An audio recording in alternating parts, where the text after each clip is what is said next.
¿Qué tal, hermanos? Dios me lo bendiga. Qué bendición estar nuevamente con cada uno de ustedes. Quiero invitarlos para que ingresen a YouTube y se suscriban a nuestra página Punto de Encuentro. Hoy le traemos una poderosa palabra bajo el tema El valor del sacrificio con nuestro amado pastor Elber Rocha. Hola hermanos, qué bendición estar una vez más con ustedes. Le damos muchas gracias al Señor, que como siempre en su misericordia nos cubre, nos guarda, nos fortalece. Esta semana ha sido una semana preciosa para mí por el clima. Me ha costado siempre el aclimatarme a este sector del país. Pero gracias a Dios, cuando hace viento y frío y todo eso, yo soy el que más lo disfruta. Pero más que todo, aparte de eso, pues saber de que el Señor en todo momento y en toda circunstancia nos cuida, nos guarda y nos ama.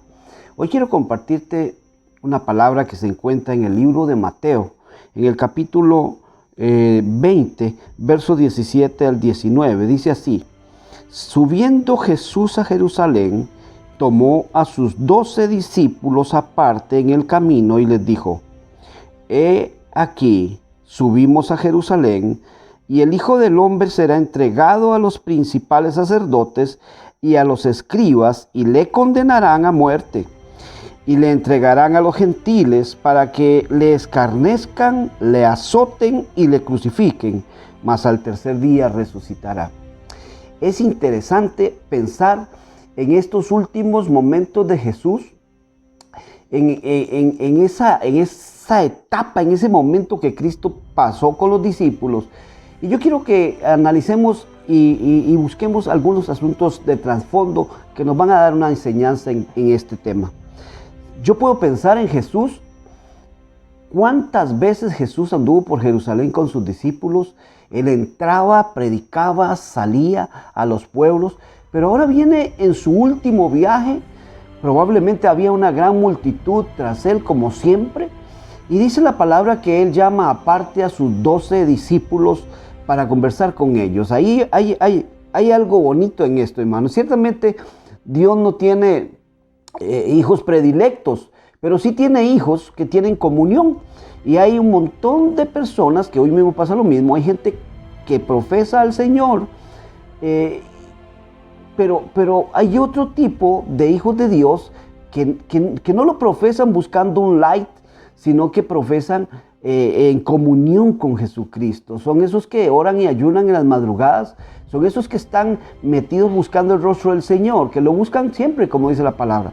Entonces, Jesús agarra a sus 12, a su grupo especial, a sus discípulos, a los que estaba formando y sobre los cuales iba a dejar la gran misión de ganar el mundo para él.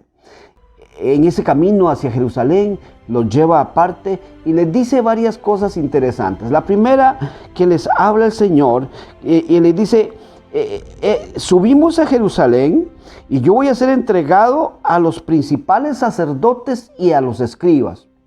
En el sistema de Israel, pues estaba en ese momento bajo la toma de los romanos, y el imperio romano mantenía el poder sobre ellos, pero había un poder religioso que también tenía que ver y que también los romanos respetaban en la autonomía de los judíos.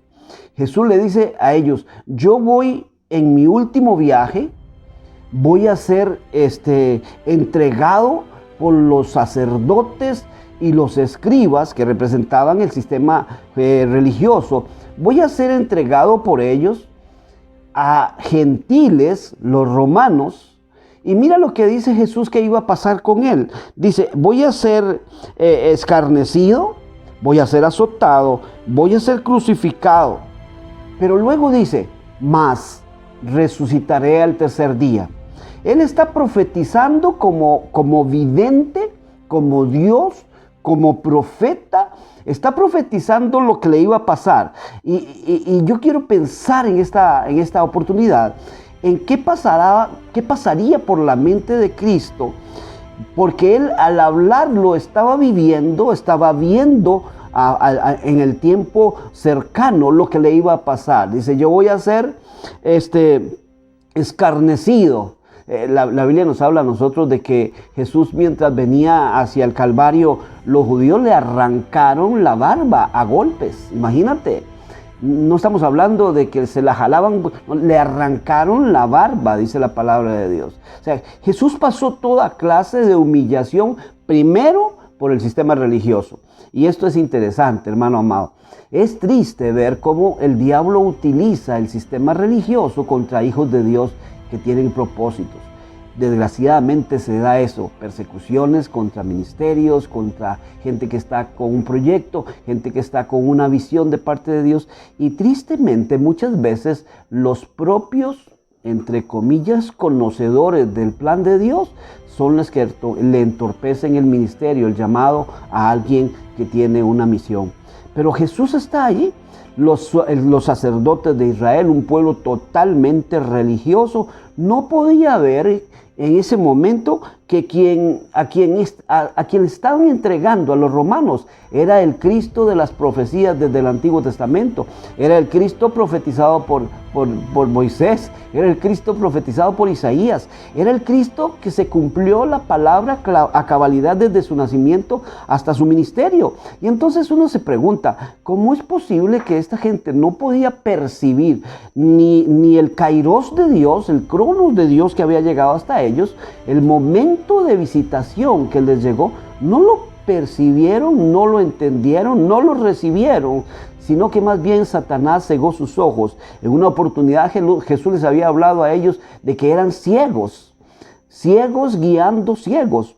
Y yo puedo pensar en el momento en que Jesús entra a Jerusalén montado en ese pollino, en ese burro pequeño, el sistema sacerdotal, Jesús pasando frente al templo, en el templo ofreciéndose alabanzas y ofreciéndose palabra, lectura del Torah y del Mashak, y Jesús pasando frente a ellos y nadie discerniendo que el que estaba pasando era el Mesías del que hablaban en los rollos. Pero Cristo dice, bueno, yo voy a ser golpeado, voy a ser entregado por el sistema religioso en manos de impíos. Y esto es interesante, hermano amado. Cuando Jesús fue entregado a los romanos, en el mundo espiritual se estaba moviendo algo terriblemente fuerte. El infierno mismo estaba convocado para esos días en Jerusalén. De hecho, la Biblia dice que cuando Jesús estaba muriendo en la cruz, hubo tinieblas desde las 3 de la tarde en adelante. Entonces, imagínate lo que estaba moviéndose en el mundo espiritual, tomando a los religiosos y tomando a los que no conocían a Dios, que eran politeístas, que tenían muchos dioses como los romanos. Entonces, si los religiosos conocedores están poseídos, ahora imagínate el nivel de posesión entre los escarnecedores romanos experimentados en tormento, gente totalmente ingrata. Lo que Jesús iba a enfrentar no era fácil, y lo único que ocupaba era, además de mucha oración como anteriormente lo había hecho con sus discípulos, ahora necesitaba la fortaleza del Padre, aunque él mismo sabía que se iba a enfrentar aún al mismo abandono de su papá. Por eso en la cruz del Calvario Jesús dice, en hebreo dice, Elí, Elí, lama sabactani. Dios mío, ¿por qué me has abandonado? Jesús tiene en ese momento no solamente un cuerpo lacerado, no solamente el abandono y el dolor probablemente en su corazón de decir, este pueblo que los he guardado, este pueblo al que los he guiado, ahora están haciéndome tanto daño y entregándome en manos de hijos de las tinieblas. ¿Se imagina, hermano amado, lo que los demonios se tenían como fiesta en ese momento utilizando a los romanos? Dice la Biblia que lo golpeaban, que le pusieron una corona de espinas en señal de burla, diciendo tú eres el rey de los judíos, la prepotencia, el orgullo de los romanos, poseídos totalmente en contra del Hijo del Dios viviente. Pero Cristo dice, voy a ser golpeado, voy a ser lacerado, me van a hacer de todo, pero al tercer día yo voy a resucitar. Jesús no solamente nos habló allí, nos mostró allí lo que iba a pasar con su vida, sino también su gran victoria sobre las tinieblas. dice la palabra, absorbida fue la muerte en victoria. Y cuando Jesús murió en la cruz del Calvario, el triunfo más grande fue en ese momento en la cruz. Su sangre preciosa derramada para perdonar a más vil pecador que se vuelva a Él, ahí fue derramada. Ese pago que Cristo hizo por la humanidad en la cruz del Calvario es para que usted y yo podamos mirar al cielo y decir, tenemos esperanza. Jesús dice, yo soy el camino, yo soy la verdad, yo soy la vida. Nadie viene al Padre si no es por mí. Ese Cristo que pagó en la cruz, que pagó a precio de dolor, que pagó y que llevó todo el pecado de la raza humana sobre sus hombros, tanto así que su propio Padre lo tuvo que abandonar en ese momento de dolor. ¿Por qué? Porque Jesús se hizo pecado por causa de nosotros, dice la palabra. Él no cometió pecado, no conoció pecado, mas se hizo pecado por usted y por mí, para que podamos venir a sus pies y encontrar perdón, salvación y restauración. Entonces, en ese momento, Jesús no solamente sufre todo lo que pasó en el rechazo del sistema religioso, sino también la furia y la ira de un grupo de mercenarios, de un grupo de gente que amaba la violencia como eran los romanos. La práctica de la crucifixión no era solamente en ese momento. Los romanos ya habían utilizado la crucifixión.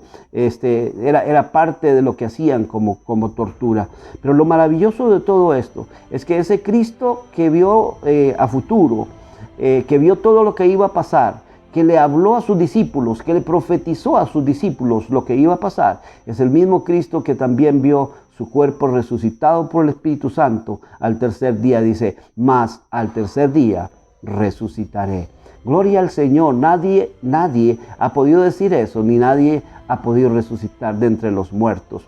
Mucha gente en sus dogmas, mucha gente en sus liturgias tiene grandes líderes religiosos, pero ningún líder de las grandes 4 religiones del mundo pudo decir lo que Cristo dijo. Yo soy el camino, la verdad y la vida, el camino a caminar, la verdad a creer, y el único que ofrece vida eterna se llama Jesucristo. Así es que si estás en sus manos, permanece en Él. Si no lo tienes, entonces yo te voy a guiar para que en esta hora tú entregues tu alma a Jesucristo y escapes de la condenación que pronto vendrá sobre esta raza humana. Repite conmigo en este momento: amado Jesús, en esta hora yo me acerco a ti. Reconozco que soy un pecador, que necesito un Salvador. Perdona mis pecados, lávame con tu sangre, escribe mi nombre en el libro de la vida. Yo te acepto como mi único y suficiente Salvador. Recíbeme tú como tu Hijo. Gracias, Señor, en el nombre de Jesús. Hermano amado, esperamos que esta palabra te sea de bendición, que recuerdes lo que Jesús hizo por ti en el Calvario, para que camines en agradecimiento con el Señor que te ama tanto, que pronto vendrá a llevarte a su presencia eterna. Te habló el pastor Elber Rocha, quien te invita una vez más la próxima semana para que estés con nosotros aquí otra vez en nuestro punto de encuentro.